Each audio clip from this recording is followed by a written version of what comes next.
نحمده ونصلي على رسوله الكريم أما بعد فأعوذ بالله من الشيطان الرجيم بسم الله الرحمن الرحيم. Now before we look at the notes for this week's program, just a couple of nafil prayers and optional prayers to look at before we look at this week's notes and this week's fiqh session. And the two nafil prayers which we're going to look at again very quickly. Number one is regarding the istikhara salah, and number two regarding salatul tasbih. Now I just want to mention a few things regarding each one of them, and then we'll move on to this week's notes. Salatul istikhara literally means to seek goodness, or to seek Allah subhanahu wa ta'ala's help for blessings or goodness in the thing or the particular job you intend to do, to seek Allah subhanahu wa ta'ala's blessings. Now remember, istikhara is done for what we call permissible things. So istikhara is not done for, say, first things or obligatory things. What I mean by that is, just say for example, today Isha, that's first and obligatory. So you're not going to be making istikhara to Allah that, oh Allah, do I need to pray my Isha namaz today or not? Because that is something which is farz and obligatory. Or something which you have to do, like say for example, fulfilling the rights of your wives, or you borrow money from someone and you need to repay this person back. These are wajibs and these are obligations. So you don't take istikhara from Allah subhanahu wa ta'ala, you do it. So things which are obligatory upon you, things which are farz upon you, compulsory upon you, you don't do istikhara for them. But what do you do istikhara for? You do istikhara for things which are considered lawful, i.e. mubah, where you've got an option to either do it or not to do it. And a couple of examples I'll mention. Number one is of marriage and nikah, and number two of businesses. So just for example, you intend to open a business, just say a supermarket, a grocery shop, or a mobile phone shop. So you're undecided whether you want to go ahead with it or not. So in those situations, you will do istikhara. Or just say for example, you got a proposal, so you're not sure whether you should go forward, go ahead with it or not. So in those situations, you will do istikhara. Now remember, you will only do istikhara if you are undecided. Sometimes a person, he may have already made up his mind that he's going to marry this particular girl. So in that situation, it's not necessary to do istikhara, but it is considered desirable to perform istikhara. But with the intention that you're seeking goodness in the marriage or in this particular proposal, but not with the intention of Allah subhanahu wa ta'ala letting you decide what you want to do, whether you want to go ahead with it or not. What I'm trying to say is that when you are undecided, when you make istikhara, your intention of istikhara is you want to go ahead with it or not. If you've already made up your mind that you want to marry this girl, no ifs or buts, irrespective of what my parents say, irrespective of what my family says, irrespective of what my friends say, I want to marry this girl, then the scholars have said that you should still do istikhara, but your istikhara intention in that situation would be to seek goodness in the marriage. So they are actually the two different things.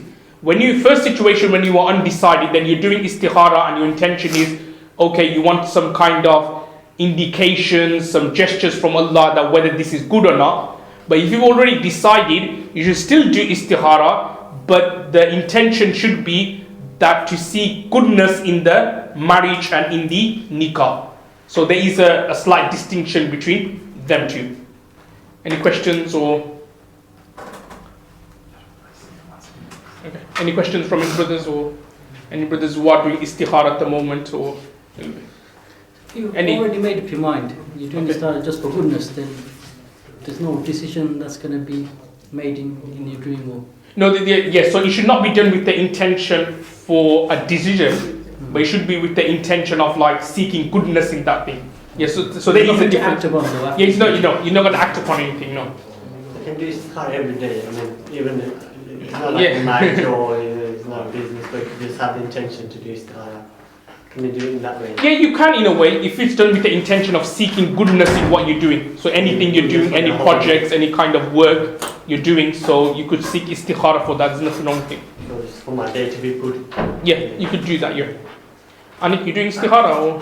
So I wanted to ask you, is it allowed to do istikhara on behalf of someone else? Like, not like on behalf of someone else, like if you want to see, because one of my siblings were about to get married, and like, well, not getting married, but the son get married to someone. So is it alright for me to do istikhara to see if it's right for them? Yeah, istikhara, remember, is like a dua in a way. So you can actually do istikhara on behalf of someone. Yeah. It's like the same way when you make dua on behalf of someone. So similarly, you can also do istikhara on behalf of someone, but it's more beneficial that you do istikhara yourself. So the person who's in that situation, who's undecided, he should make the istikhara. Okay. But it's alright if I do it as well. Yeah, it'll be okay. And also, like, if you, let's say, is it alright if you, let's say you've lost something or something, is it alright to do istikhara to like? No, No, it's that's not for losing things. No.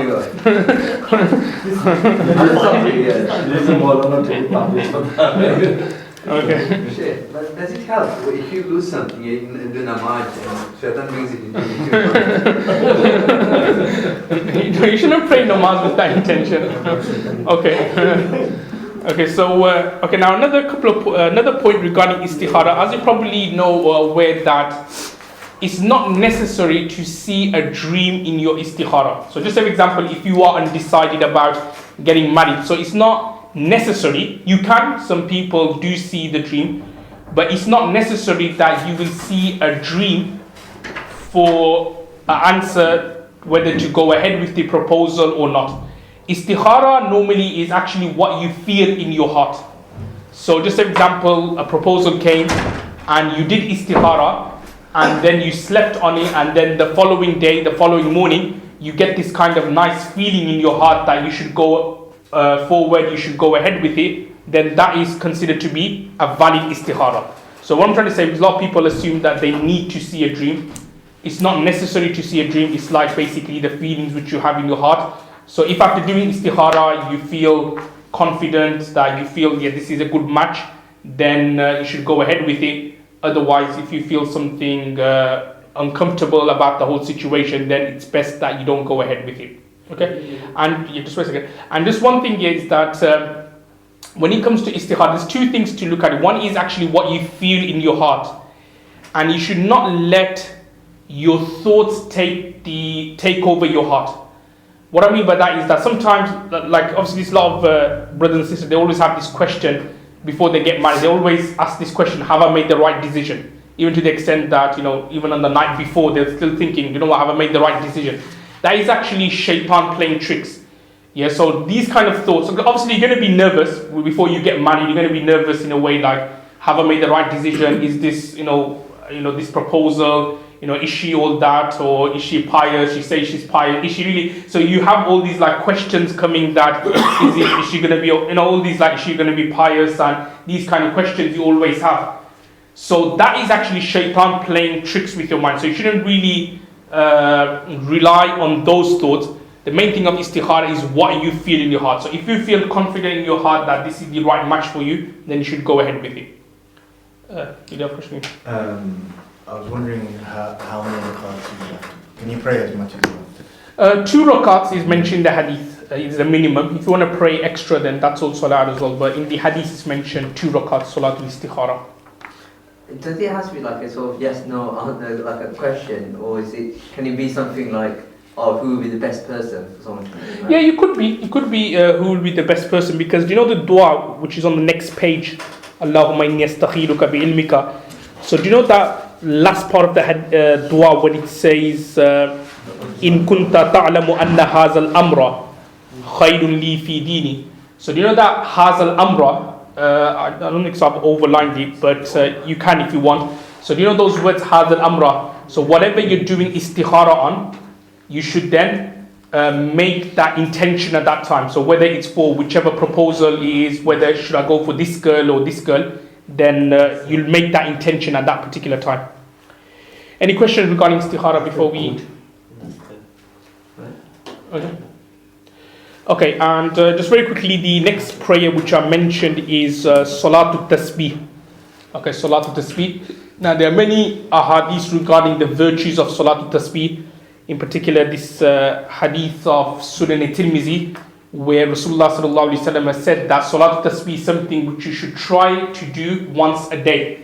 And if you can't do once a day, then at least once a week. If you can't do once a week, then at least once a month.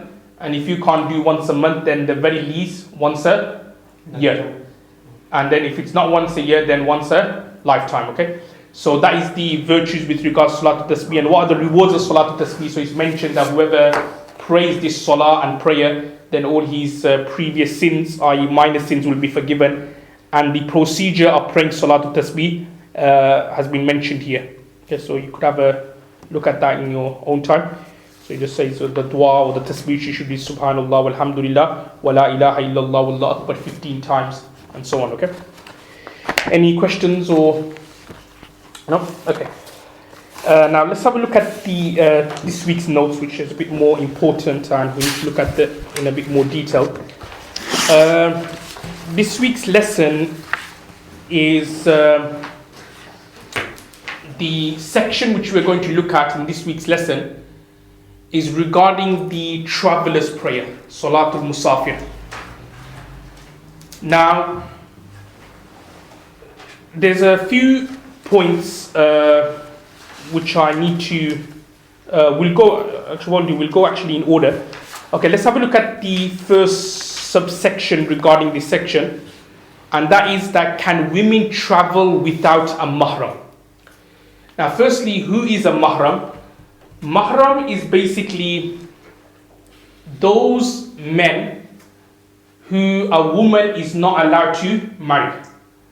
So for a woman, it will be her father, her son, her brother, her uncle, and so on. So all these people are considered to be a mahram. And a husband, so he's also, even though he's not a mahram, but obviously a woman, or a wife, she can travel with her husband. Now, what is the wisdom regarding having, or for a woman to have a mahram before she travels? The wisdom or the hikmah behind that is not that we can't trust them, because some women may say, oh well, this is one of those rulings where, male orientated, male dominated. It's not so that we don't trust them. The main reason is for their own safety. Because when they are traveling, when they are going from one place to another, if they are going from one country to another, it will be difficult for them, sometimes maybe difficult for them to travel by themselves and do various other things. So therefore the Sharia says that there should be at least a man or a mahram with her, so that this man or mahram can help her and accompany her when she's going through the difficult situations and difficult places when it comes to traveling. Now, let me just explain this ruling. Remember, having a mahram for a woman is wajib and obligatory in all journeys. Any journeys which is over 48 miles, we're going to look at that when it comes to the traveler's prayer. So any journey which is over 48 miles, a woman, a sister, is required to have a mahram. In our Bangladeshi culture, many people think or assume that you only need a mahram if you are going for Hajj. Many people think that you only require mahram if the sister is going for Hajj or Umrah. But if she's going, say for example, Birmingham to London, Birmingham to France, Birmingham to Spain for a weekend or something, then she doesn't need a mahram. Now remember, a woman who has reached the age of puberty, she needs to have a mahram for any journey which is over 48 miles, she needs to have a mahram. Anything less than that, just for example, she's going from Birmingham to Walsall or Birmingham to Coventry, which is less than 48 miles away, then she doesn't need a mahram for that. But any journey which is, or safar which is more than 48 miles, then she needs to have a mahram accompanying her. And I've just mentioned a couple of ahadith. Okay, yes. Okay, yeah, a couple of, you can see the hadith there? Yeah, there is, yeah. So, what's mahram? Oh, mahram is basically like the sister's brother, father, son, and so on. basically those men who the sister is not allowed to marry. Okay, you can see the two hadiths there. I think some of the writing has been joined up together. So basically you can see the two hadiths from Sahih Muslim and Sahih al-Bukhari and Sahih Muslim of Abu Sa'id al-Khudri anhu and Abdullah bin Umar anhu, where it says that a woman must not travel for 3 days except with a mahram. So 3 days here means like a journey of more than 48 miles away. Then a sister or a woman, a Muslim woman, is not allowed to marry without a mahram. Any questions or? Should girls travel by herself? Is it like major sin then? If she, yeah, it will be a sin, yeah. Major sin. It's not a major sin, it will be a sin. I won't say it's like amount to like killing someone or taking interest or riba or eating haram or doing something adultery or fornication. It's not like similar to that, but it will be a sin, but not, I'll say, at the same level of committing adultery or fornication. So it is a sin, but I won't say it's as grave or big sin. I thought you're allowed to have, if there's like a group of sisters, they're okay. Yeah, according to Imam Shafi rahmatullah, he says here that if it's a group of sisters, then they could travel by themselves. But according to Imam Hanif rahmatullah, every sister needs to have her own mahram. So what I mean by that, just say for example, just say there's a husband and wife, or just say there's a brother and sister, or husband and wife, whatever, they going say Hajj. Now do you know that sister or that wife, just say she's got a friend. So that friend cannot now like basically tag along with the husband and wife and say, oh well, my friend's got her husband, I know, I'm just like in the mix. So that's not going to be allowed. What I'm trying to say is that sister, every woman, they need a mahram, like a separate mahram for themselves. Just because they're traveling with a group of women or a woman or a sister who's got her mahram, it doesn't mean that her mahram is also your mahram as well. Okay, so if there was no mahram, just a group of women. No, they're not allowed. Not in the Hanafi fiqh. As I said, Imam Shafi is of the opinion that you can or she can, but not according to Imam Abu Hanifa rahmatullah. Okay. Any other questions or? What if somebody's commuting to work every day and it's a regular journey? Yeah, like I was explaining to the brother here, like strictly speaking, it would not be permissible. If it's like one of those jobs where regularly, like every day, she's like commuting to a place or an area which is 48 miles away, then she shouldn't actually have gone for that job. And if she is on that job at this moment, then until she finds another occupation, she can continue working there. But as soon as she finds another job, then she has to leave that and then go to that particular occupation, because it is a sin to travel 48 miles without a mahram. The thing about 48 miles, I know at that time, that 48 miles, obviously people will walk it, and then it's like 3 days, and in the hadith it's mentioned that 3 days journey. Now 3 days approximately, the scholars have said, is 48 miles, because obviously when you're traveling for 3 days, you're not going to be like walking for 24 hours of the day. You're going to be like resting for some hours, you're going to be eating for some hours. So the scholars have said that a maximum, well not maximum, like generally speaking, a person would be doing 16 miles, a person would walk for 16 miles a day. So over 3 days, it will work out to 48 miles. But it was like, although in those days, they'll be walking or use camels or something like that. In that nowadays, we're using like cars, planes, things like that. And 48 miles is even then, it's the rule will still be the same. Even though the rule is... Wouldn't the circumstances change then? Because I know here the reasoning is... Technically, by your understanding, yeah, you can let them go around the world, because you can do that in a few days. So then no rule would apply. Okay. Let's have a look at the next subsection. Who is a musafir? Who is a traveler? There's this paragraph at the top, what in asli, but that shouldn't be there. We're going to look at that later. Okay, so let's have a look at the next paragraph. Who is a musafir? Who is a traveler?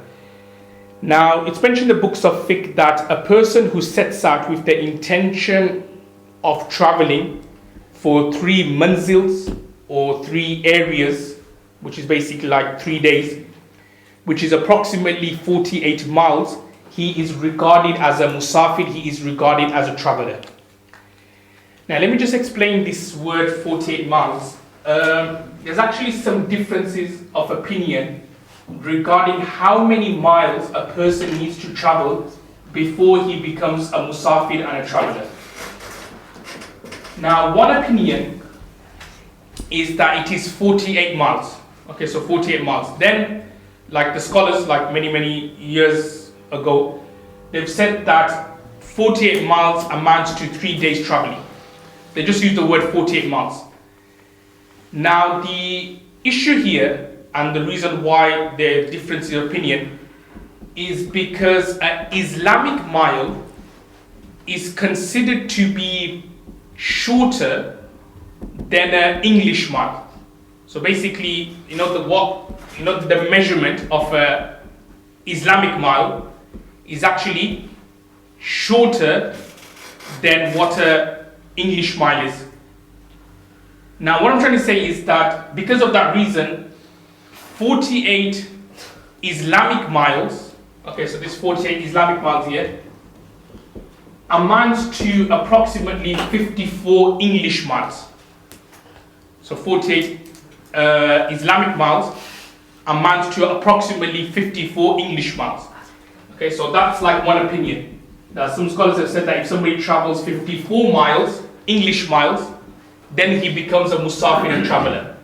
However, you've got other schools of thought, other opinions, again within the Hanafi fiqh, who say that no, it's still 48 miles. They say that English miles or Islamic miles, there's not like any difference between them two.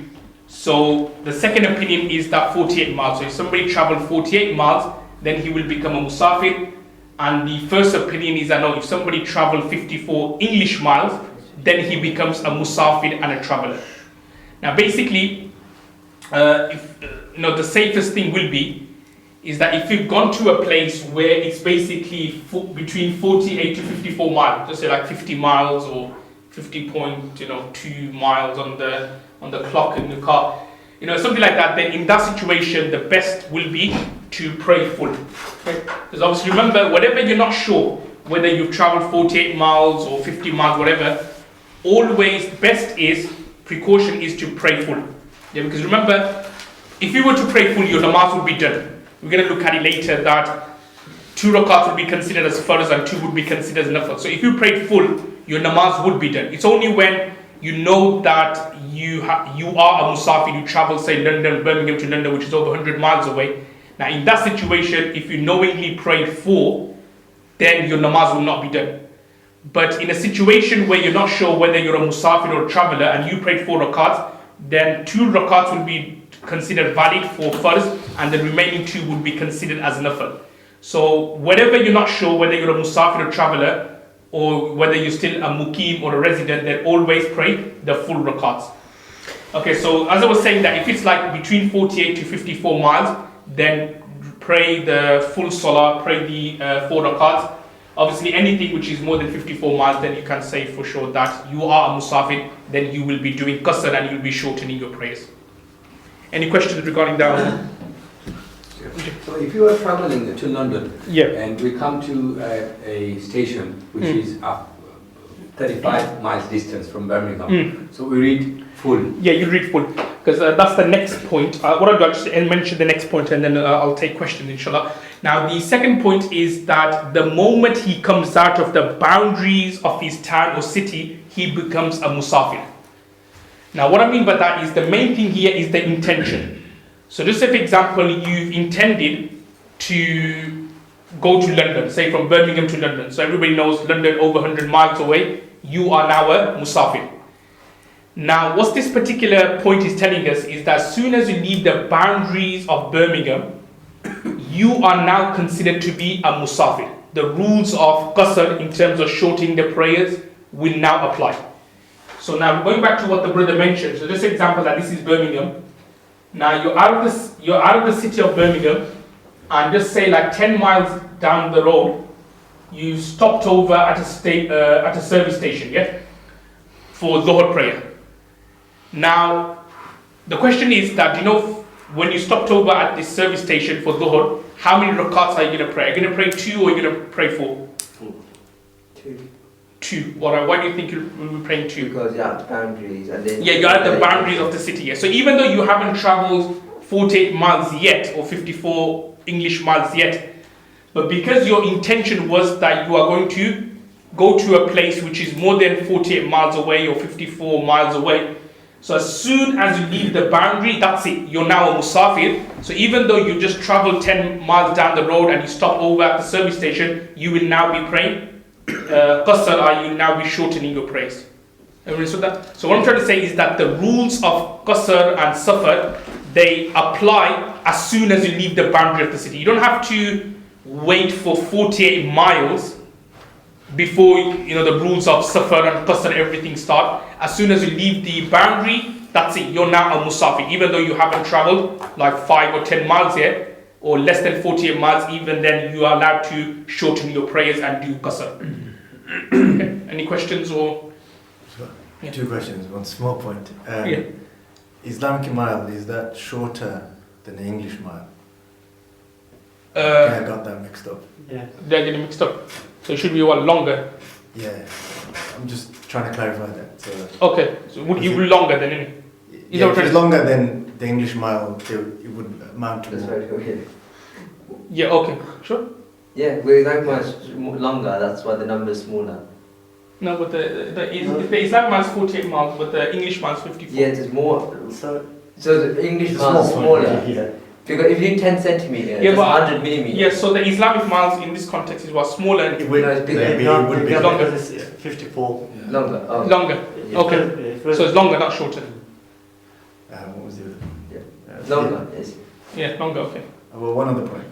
If you stay within the boundaries, that would be Yeah. considered. I've got another If message. you stay within the boundaries and you don't go home and you are traveling within. Yeah, within the boundaries, you will always remain a mukim. He says that within the boundaries of his town, he will not be a musafir. So just example, like you intend to go to London, but just example, you were picking up some brothers within Birmingham, you stopped over, say, at a masjid to pray Dhuhr. So in that situation, you will have to pray full prayers. Okay, so within the boundary of the city, you still be a mukim. Okay, even like when you are returning back from a journey, as soon as you enter Birmingham, that's it, you're now a mukim. Even though you haven't like gone home yet, I don't know, you're going to stop over our cousin's house or relative's house on the other side of Birmingham, even then, as soon as you enter Birmingham, that's it, you're now a mukim. Okay, so you will have to pray full praise. You're not considered to be a musafir anymore. So when you're returning, even though you're only like 15 miles away from returning to Birmingham, you're still a traveller. Is that what you mean? So, No, I meant like as soon as you Oh, you mean- enter the boundary of the city, so you're not a traveller anymore, you're not a musafir anymore. So you're considered to be a if I'm mukim. in Birmingham, like if I'm travelling back to Birmingham, but I'm still 10 miles off, that's still... Yeah, you're still a musafir, you're still a traveller. Even though my... But as soon as you intention is enter going the back boundary of the city, and what I mean the boundary of the city is like where the last line of houses are, the last line of like inhabitants of the city are. So Okay. as soon as you enter that particular, as soon as you enter that, then that's it. You're now a mukim. You're now considered to be not a musafir anymore. And also, do you have to do the two rakat? What if you want to do 4? Is that allowed? No, you have to do 2. It's wajib to do. Knowingly to pray 4, then that would be considered, your salah would be considered invalid. What if you like you did it, you forgot and then you did Yeah, if you forgot, or as we'll look at later, or you didn't know the ruling, then in that situation 2 would be considered as farz and the remaining 2 would be considered as nafil and Okay, if I optional. forgot, I did my 4. If I already started, should I break my namaz? Or You've made intention of 4. yeah, should I break my namaz and start again? Yes, you should, yeah. You should. And if I've done my 4, would I have to do that? Then I remembered, do I have to do the 2 again? Yeah, you will have to. If you remember, Yeah. and then you will have to then do 2 within the time. So as long as the time hasn't passed, If it has passed, you don't do it. if it has passed, then you don't do it. No, you don't do it because of it. Where do you say calculation? Is it from my house or is it like the boundaries? Yeah. From the motorway, or- If you're a very good question, yeah. You calculate the 54 miles from your house. Okay, so remember, keep that in mind. You calculate from your house. so like- There's actually some difference of opinions, but in the Hanafi fiqh, the most of the scholars say you calculate the 54 miles from your actual house itself. Yeah, so like- Not the boundary. not the boundary. After the boundary, you become a musafir. Yeah. So would the boundary for us be like the motorway line? That's the motorway. Yeah, basically, yeah. So whichever your nearest motorway is, so that would be your boundary. Do you know, if you still Birmingham Yeah, but once if you travel to just say London, for some reason you didn't do your prayers and you've come back home now, So you will do qaza of 2 rakats, yeah.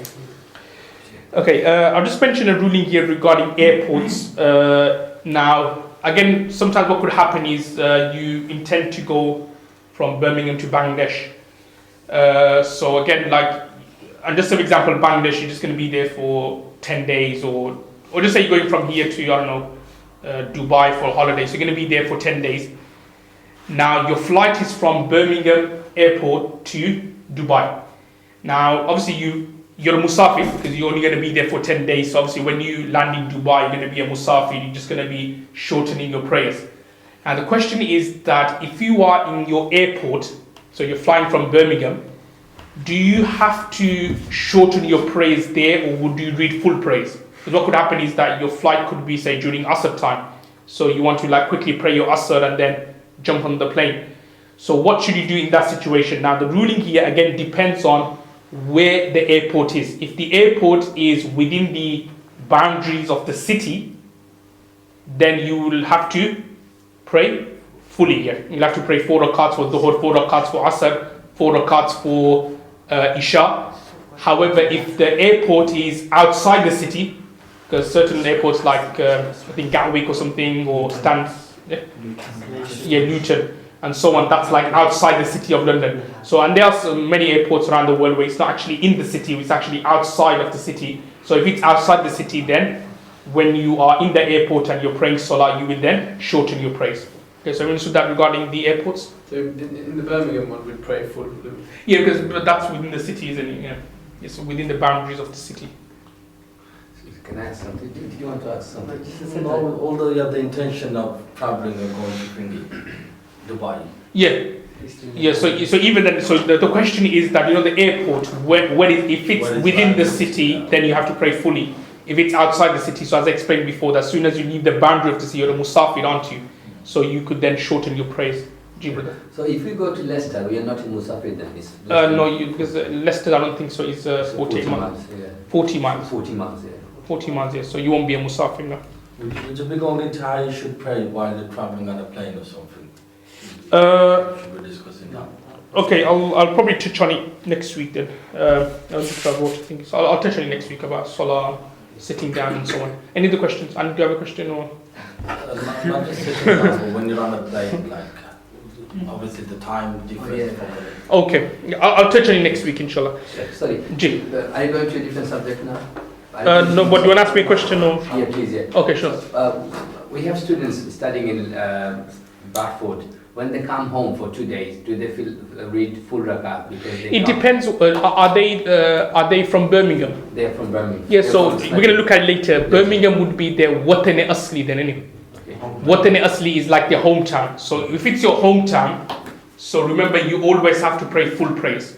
So whether you're studying somewhere else, whether you've gone somewhere else for work, as soon as you come back to your hometown, you will have to pray full praise. We'll look at that later under the topic of Watan Asli.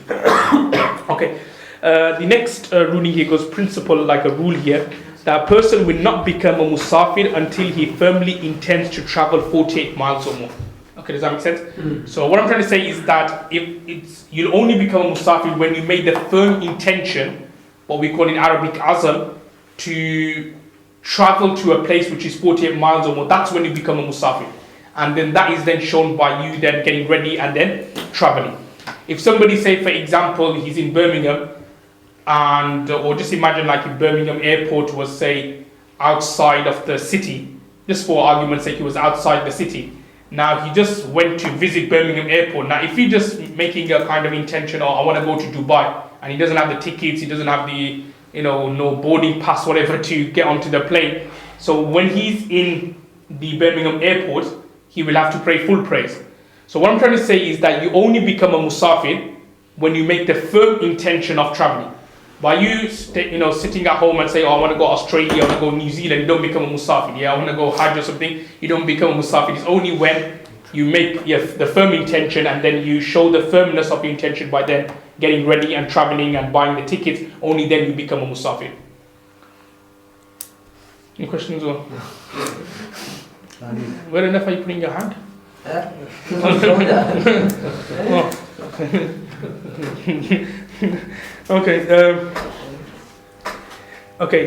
have a look at the next ruling. So therefore, a person who travels from place to place intending to travel less than 48 miles each time will not become a musafir even if he travels the entire world in this way.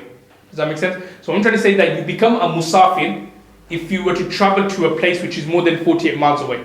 Now, keeping this rule in mind, just for example, someone from Birmingham, he intends to go to Leicester. Alright, so his intention is to go to Leicester. So he goes from Birmingham to Leicester. So as the brother was mentioning, it's around 48 miles away. Now from Leicester, he then intends to go to, Luton or something, which is around within 48 miles.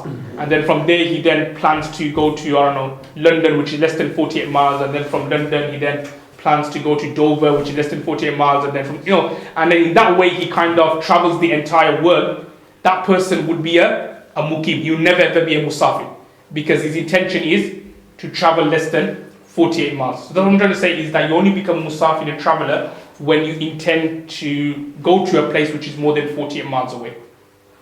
So his intention is to go to, like you said, Leicester, then he's got another intention to go Luton. Yeah. Is it still the same thing then? You won't be a traveller? No, you won't be a traveller, no. Even though you've got intention Yeah, to go to like, 6, 7 even then, remember, it's like one place at a time. So just say if somebody's intention was, I'm going to go Leicester first, and then from Leicester, he then plans that I'm going to go to another place afterwards, just say London, whatever.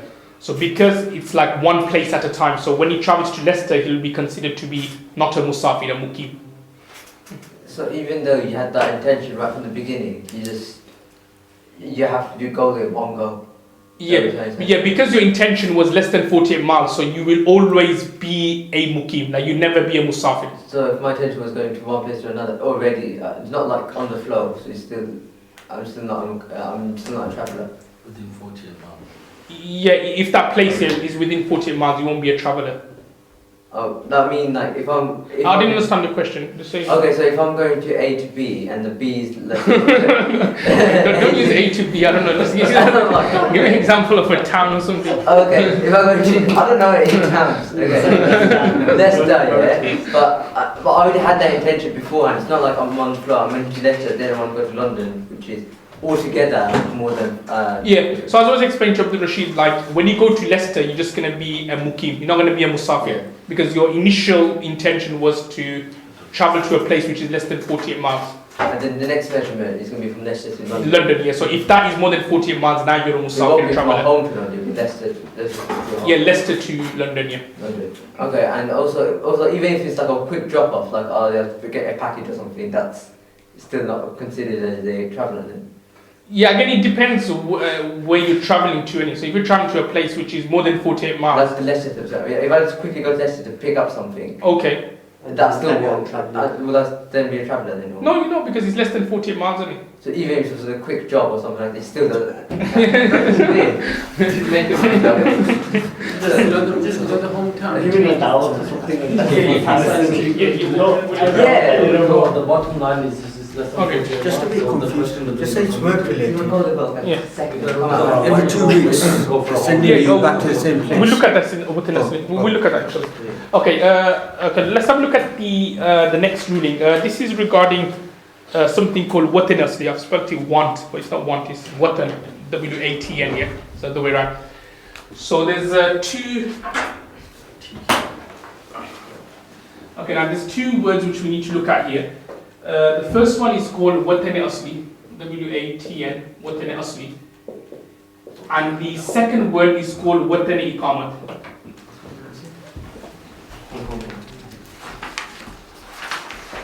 Okay, so the first one is called watan asli and the second one is called watan iqamat. Now, watan asli in short basically means your hometown.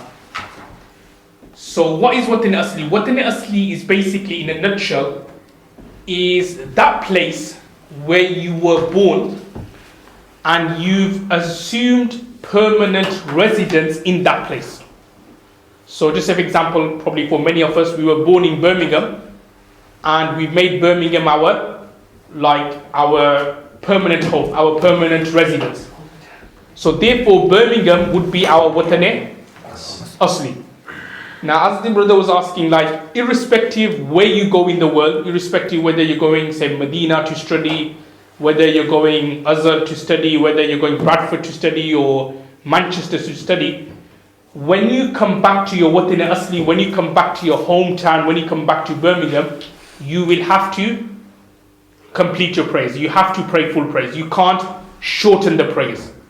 Okay, understood that? So remember, even though you've gone, say for example, London for work for a few days or for business, as soon as you return to your Watane Asli, as soon as you return to your hometown, you will have to pray fully. So that is one definition of Watane Asli, where you were born and you've assumed that place to be your permanent residence. Another definition of Watane Asli could be that you were born somewhere else, but you moved to this particular place and then you've made that in the Watane Asli. So if you take an example of our parents, so they were born in Bangladesh, Pakistan, so then they moved to Birmingham, they moved to this country, they moved to Birmingham, and then they made Birmingham their Watane Asli. So what would now happen is that even though they were born in Bangladesh, Bangladesh is not their Watane Asli anymore. Because when they've come here with family, with belongings, and they've settled in Birmingham, Birmingham is now their permanent residence. So if they were to ever go back to Bangladesh, so unless they're going to be in Bangladesh for 15 days or more, they will have to shorten the prayers. Understood that? Because we look at later that it's only when you intend to stay at a place for more than 15 days, that's when you will pray fully. But if you go into a place for less than 15 days, then you still have to do qasr and you will shorten your prayers. Okay, everyone understood that? Any questions regarding that? And just wait a second. And one final thing, that you can actually have two Watane Aslis, by the way. It is possible to have two Watane Aslis or two hometowns. An example of that could be that if somebody say has two wives, let's say one wife is living in Birmingham, another wife is living in London, so he's probably like spending 7 like days or whatever with her, then 7 days with her, 2 weeks with her. So now both places can be Watane Asli. So when he's in Birmingham, he will pray fully, and when he now goes to London, he will pray fully as well. So you can actually have two Watane Aslis. What was the question? My two sisters, they got married with two husbands.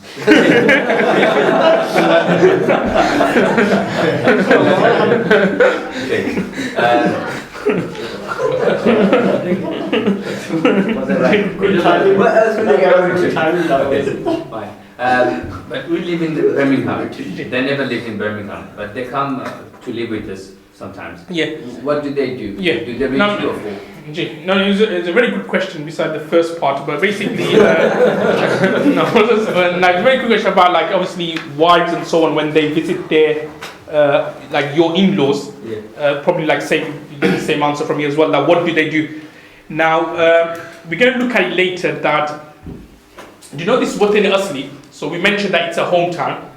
But when does your Watane Asli break? When will this place, just say for example Birmingham, which was your Watane Asli, when will that cease to be your Watane Asli? When can we say that this is not your Watane Asli anymore? Now the ruling is, I think I mentioned it on the next page, is a person completely disassociates himself from his Watane Asli and moves away with his family. Or number two, he assumes permanent residence in another town. What I mean by that is, if a person who lived in Birmingham, but he's now lost all contact or connection with Birmingham, he's moved to another place with his family and with his belongings to such an extent that he's now kind of settled in that place. So what would happen is that Birmingham would not be his Watane Asli anymore, it's gone. And the second place would now be his Watane Asli. So just say take a scenario of like somebody who was born in Birmingham, he had a house there, he had family, but then for some reason he didn't like Birmingham and he now moved to London. So he sold his house in Birmingham, he took his family belongings. What I mean by disassociate, meaning like he still got that friend's contact and so on, but he's not like part of Birmingham anymore. He's bought a new house in London, he's moved in there. So now what would happen is that that place in London would be his Watan al-Asli, and Birmingham, which was his Watan al-Asli once upon a time, will not be his Watan al-Asli anymore. So therefore, if he ever was to pass by Birmingham visiting friends or any kind of far relatives or any other kind of relatives he has, he will have to shorten his prayers. Because why? Because the Watan al-Asli, which was Birmingham, he's now cut it off, he's now broke it, and he's made another city and another place Watan al-Asli. Now this then leads to the about the obviously when women or girls when they get married. So just an example, there's a sister who lived in London and she got married to someone, say, in Birmingham. So now the question is that when she now visits her parents in London, would she pray fully at her parents' house, or would she still shorten her prayers? Now the ruling depends on whether she has completely left her parents' house or not. So the answer will be depend on that. What I mean by that is that what normally happens when a sister gets married, initially, say for the first year or so, she's still got that connection with her parents' house in terms of probably her belongings. Some of her belongings are still, say, in her parents' house. She probably still has a bedroom there, the one she used to stay in before. So there's that kind of like connection. But it's only like, say, for example, 2-3 years in the marriage when she's probably had a couple of kids or 2-3 kids depending and so on. Then when she's more settled in Birmingham, then she's like considered more like her connection with London has gone. So now the answer is similar here as well, that if she's still connected with London, then as I've already mentioned before, like you can have two Watan al-Asli. So if she's like visiting her parents, then she will pray fully. However, if it's like 5-6 years later in their marriage, she's more settled there, she's got family, she's got a job or she's working, she's more settled, she's got her own friends here. So now when she's visiting her parents' house in London, she will shorten her prayers unless she intends to stay there for 15 days or more. Okay? Does that mean that, when I go to university in another city, like London or Cambridge or something, well, obviously there's some connection there, but obviously I might be visiting during the holidays. Okay, no, you're going to be slightly different because obviously we're going to look at, there's another term which is called Watan Iqama. Just one second, did that answer your question? Yeah. Okay, now there's another term here which is called Watan Iqama. Now remember, Watan Iqama is a place where you intend to stay for 15 days or more. Okay, you call that Watan Iqama. So it's not like your hometown, but it's like a place where you intend to stay for 15 days. Now, obviously, just say if you go to Oxford or something or Cambridge, now you're going to be there for like the whole term, aren't you? Yeah. So when you go there, you actually intend to be there for 15 days or more. So what would happen is that this place, this place, i.e. Oxford, will now be your Watan Iqama. So like if you go to university in Oxford, so that will now be your Watan Iqama.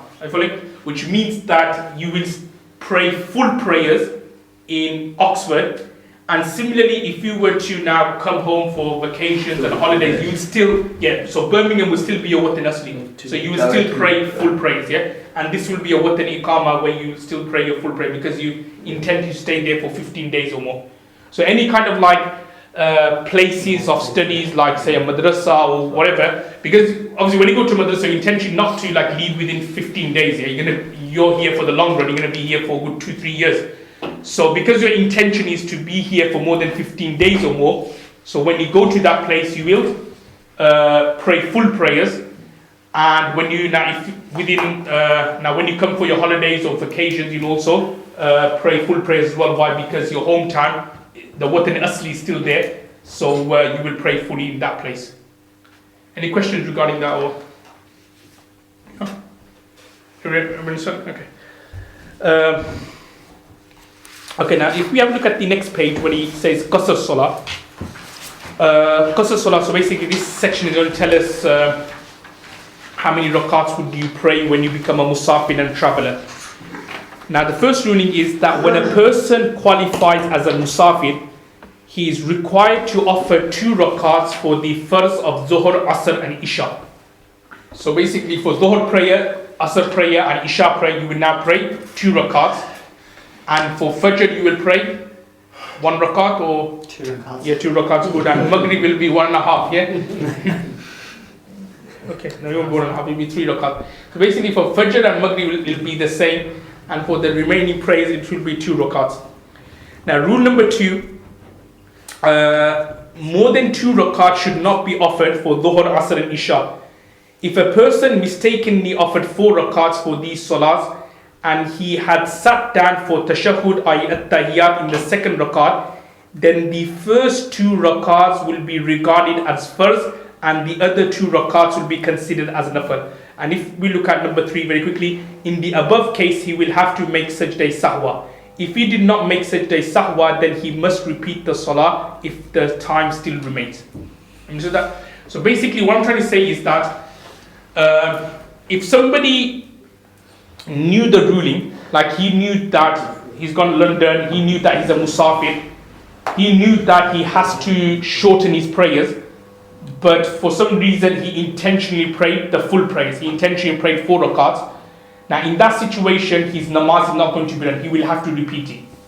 However, if someone by mistake or not knowing the ruling, he prayed 4 rakats. So he's supposed to have prayed 2 for Dhuhr, Asr and Isha, but he prayed 4. Now as I mentioned there, that as long as he sat down for at-tahiyyat, which obviously we will do in normal circumstances, so as long as he sat down for at-tahiyyat, what would happen is the first 2 rakats would be considered as farz, and the remaining 2 rakats would be considered as nafil. But as I've also mentioned there as well, that if you want the 2 rakats first to be accepted and the remaining 2 rakats nafil to be accepted, it's a must, or it's necessary that you do sajda sahwa. Okay. Let me ask you this question: why do you think you have to do sajda sahwa in this situation? We read the topic of sajda sahwa before. Why do you think? It's farz. It's not for it's wajib. So basically sajda sahwa is wajib, good. But what is the reason behind doing sajda sahwa? Made a mistake. No, it's not a mistake. If you make a mistake, that doesn't, just for example, you're reading Alhamdulillah and you made a mistake, you don't have to do sajda sahwa. What's the reason? Why do you You think? did more than you're supposed to do. Can you remember that I mentioned some principles regarding sajda sahwa when it becomes obligatory? It's one of the reasons here. Can anybody think? When you miss out an action. And you do more. Basically the principle here is there's been a delay in performing what? The salam. Because remember, you should have done 2 rakats, and then after 2 rakats you do the salam. So salam is wajib, but you then stood up for the 3rd rakat, 4th rakat, then 2 rakats later you're doing the salam. So basically there's been a delay of performing the salam. Because of that reason you have to do sajda sahwa at the end. Okay, so if you can make a note of that there. Okay, any questions or? Okay, now let's have a look at the next ruling. Becoming a resident. Like, how do you become a mukim? Talking about mukim, yeah? So you were a musafir, and so you're traveling, you've been somewhere, you've been London, you've been Manchester, you've been shortening your prayers. At what point now would you now become a mukim and you will now start praying full prayers? Okay? Because remember, musafir is like a temporary stay. You're not going to be a musafir traveler for all your life. So just as an example, you've been traveling. So at what point now would you be considered as a mukim and a resident? Now the first ruling is that a person will remain a musafir and will continue offering 2 rakats for the 4 rakat salahs until he makes a definite intention of staying at a place for 15 days or more. Okay, Masuda? So basically, you will be shortening your prayers, you'll be doing qasr, as long as you haven't made an intention to stay at a place for 15 days or more.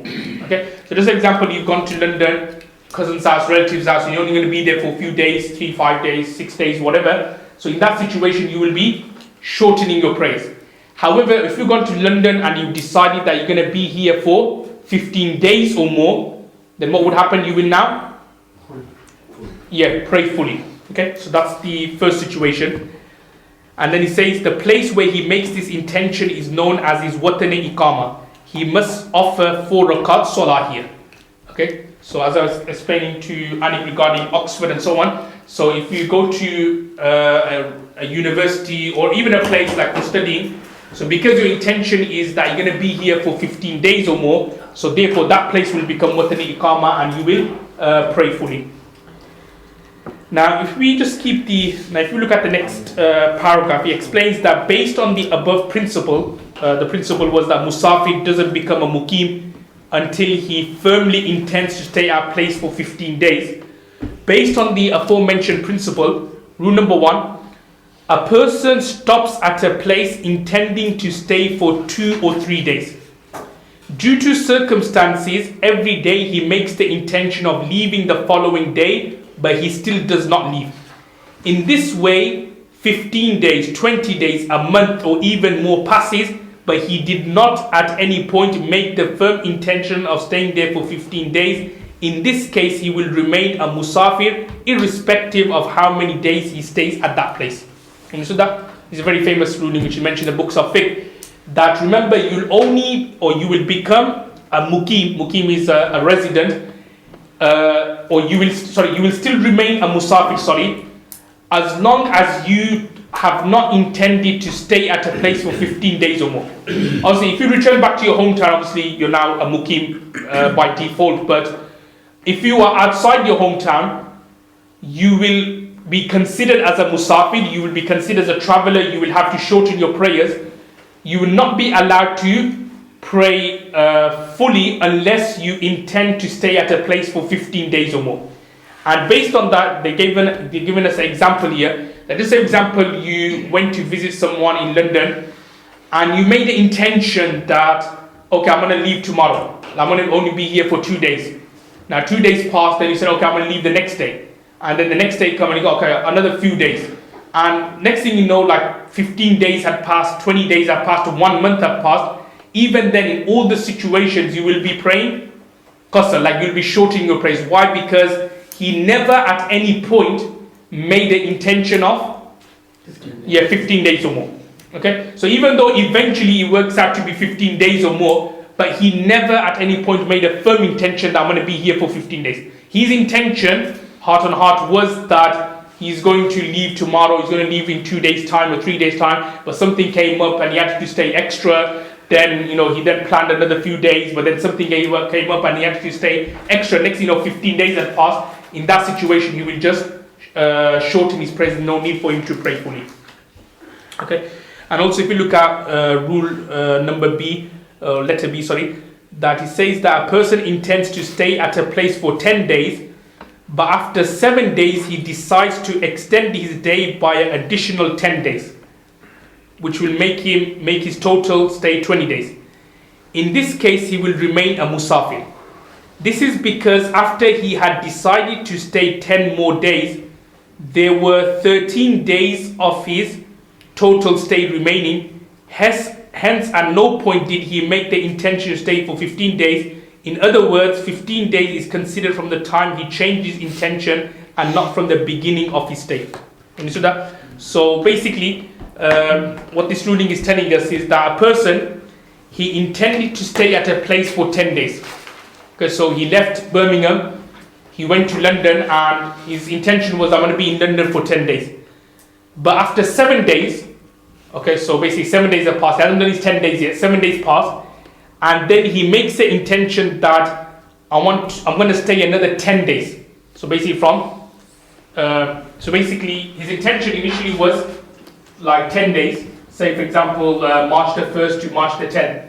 But on March the 7th, he makes the intention for, okay, I'll stay another 10 days, so I'll now go home on March the 20th. Now in that situation, he will be considered as a musafir, because his intention took place on the 7th of March, that I'm going to stay here until the 20th of March. So we count the days from the 7th of March. We don't look at what was before, because before here his intention was 10 days, which was obviously within 15 days he's a musafir. So from the 7th day we'll then count, and because it's 13 days, i.e. less than 15 days, then he will still be considered as a musafir. Okay. Now what I'm trying to say is that sometimes what could happen is that you've gone somewhere, you've made an intention, they're going to be here for 5 days, 10 days, and then afterwards you change your intention that I'm going to stay for another 10 days. So we count the extra days from the day or the moment you made the intention. We don't count the 7 or 8 days before. Why? Because at that time you did not have the intention to be there for 15 days. Does that mean that you can keep doing that for a whole year, as long as a firm intention? Yeah, like we mentioned that above, you can do that and you can just keep on going. Yeah.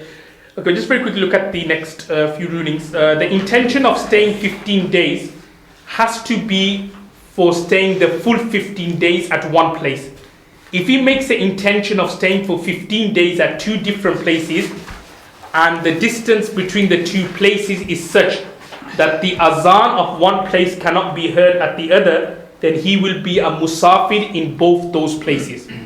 Okay?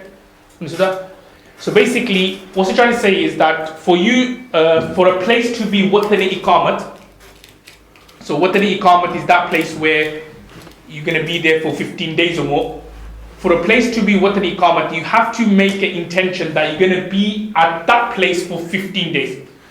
You can't say, for example, make an intention that, okay, I'm going to be in Leicester for 10 days, and then afterwards I'm going to go to, I don't know, Northampton, which is quite near to Leicester, for 8 days.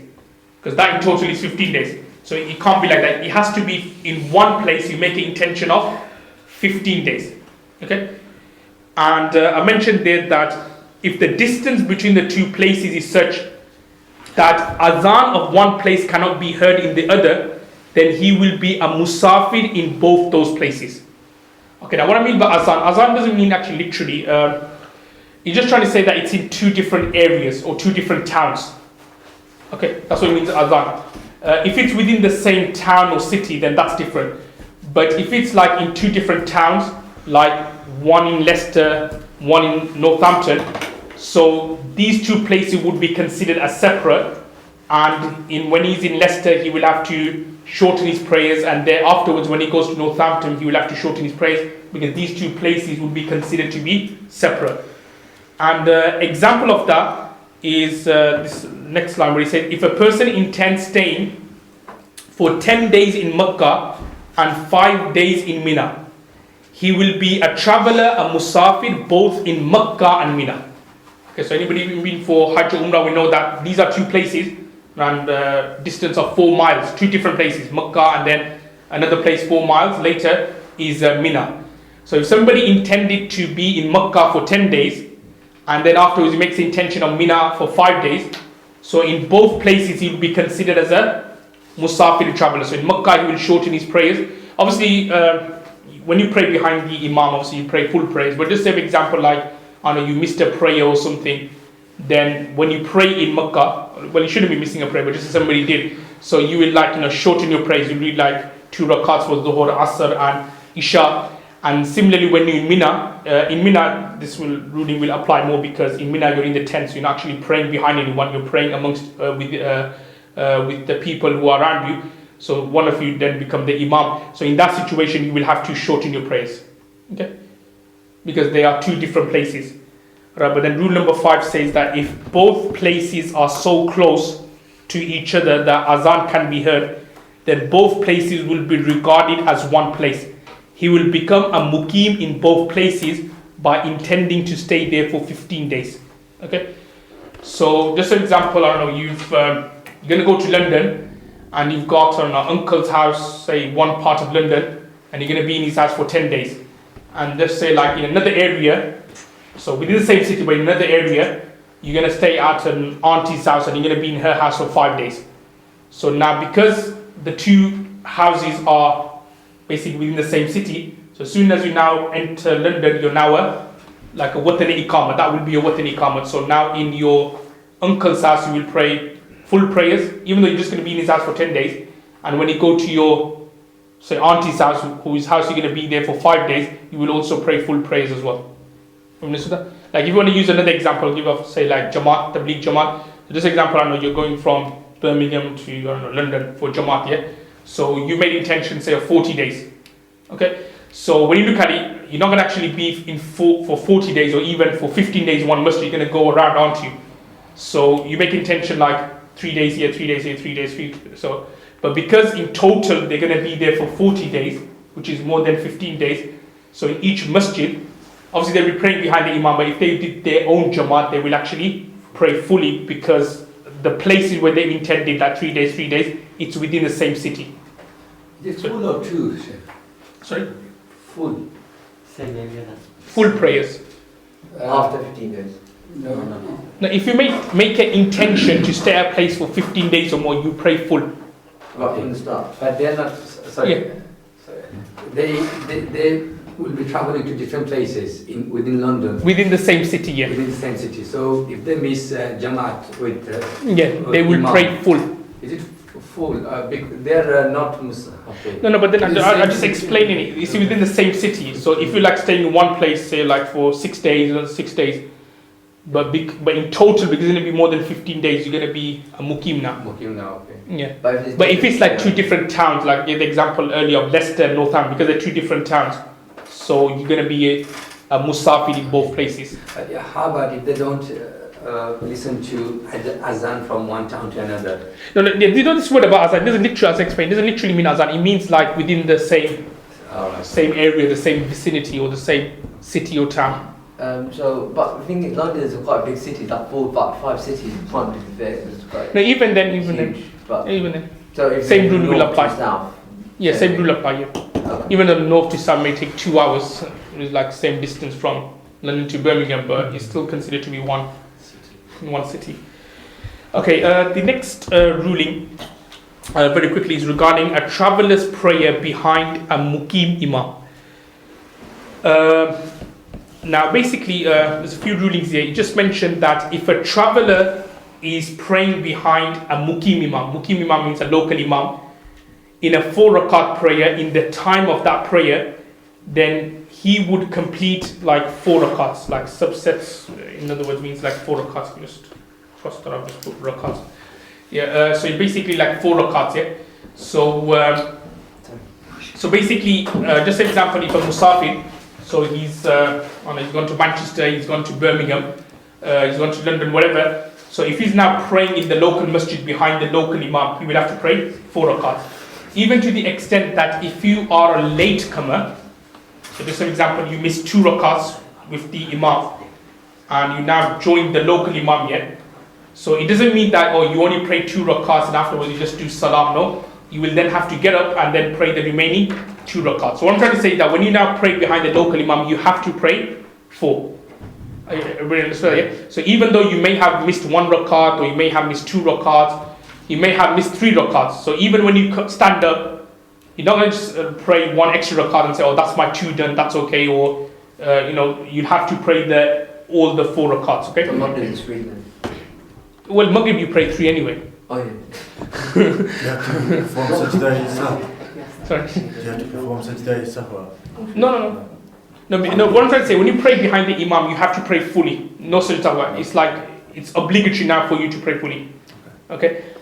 Now the next bullet point explains that if a traveller entered behind a settled person, i.e. mukim, in a 4 rakat prayer, after the time of the prayer has expired, then his prayer is invalid. This is because it is now making up a prayer for him, and he is supposed to make up 2 rakats and not 4. Okay?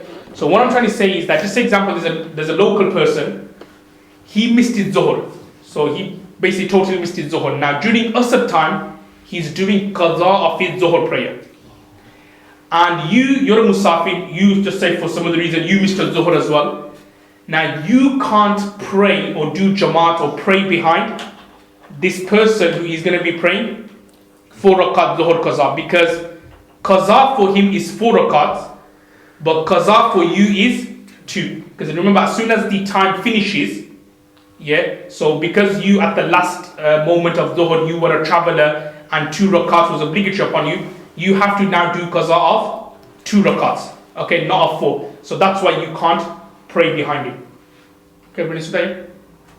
You don't really read a Jum'at if he's doing qaza of his namaz. You can, you won't be doing it in general, but you can do jamaat. You can do qaza in jamaat prayers. You can do it. If it was like a group of you missed it, If you individually miss it, then you shouldn't because you're kind of exposing them. But just say, for example, a group of you, I don't know, you were traveling and you missed it, or something else, like you had exams and you missed it, then you can actually do Qaza Jamaat. Yeah. Okay, and the next ruling is that if a traveler leads the muqim, so muqim means a local person in prayer, then he says the salam after 2 rakats. So after 2 rakats, after Dhuhr, Asr, Isha, so he'll only pray 2 rakats and then he will give salam to the right and left. And this is important, while the others will complete 4. They complete the 3rd and 4th rakats without reciting, but must recite in any rakats that they did not catch. Okay, what we mean by that is, just for example, somebody, you're a musafir, you prayed the 2 rakats of Zuhr, after Zuhr, you just done, after 2 rakats, you done salam to right and left. And there was a person, a local guy, he will now stand up and he will now pray 2 rakats. Now this is very important, this is where a lot of people get mixed up. When he now prays the remaining 2 rakats, he doesn't recite anything. Just keep that in mind, he doesn't recite anything. Because you call this state lahiq. Lahiq is someone who has actually found the imam and he's praying behind the imam. So what I'm trying to imply is that even though the musafir imam has finished his namaz after the 2nd rakat, you should assume, praying behind him, you should assume that the imam is still praying. And the same way, if you were praying behind the imam rakats 3 and 4, would you recite anything? No, you just be quiet in it. So exactly as well, you just be quiet for around a few seconds and then you go into ruku, you do your tasbih, stand up, and then obviously do your sajda prostration, and then you finish your namaz off. However, it goes on to say that if he did not catch any rakats, meaning that if he, say for example, missed 1 rakat with the musafir imam, so do you know that 1 rakat which he missed with the musafir imam, he's now masbook as well. So he will, masbook means a latecomer. So for that 1 rakat, he will have to read Surah Fatiha and the surah. And for the other 2 rakats, he will just pray without recitation. Look, this example, there was a musafir imam. He read 2 rakats, but just say you missed his first rakat, you came late. So you then joined the congregation. You read 1 rakat with him. Now after that 1 rakat, he's going to give salam because he's done his 2. So you will now stand up. You are now going to read 1 rakat firstly. And in that first rakat, you're going to be reading Surah Fatiha Surah. You then sit down, you do your tayyat, then you stand up, and then you do the remaining 2 rakats, but without reading. Because the remaining 2 rakats which you're doing, you'll assume that the imam is in front of you praying, so therefore you won't read anything and you just finish off your namaz as normal. Does that mean that when you're doing, you're a latecomer? Yeah. And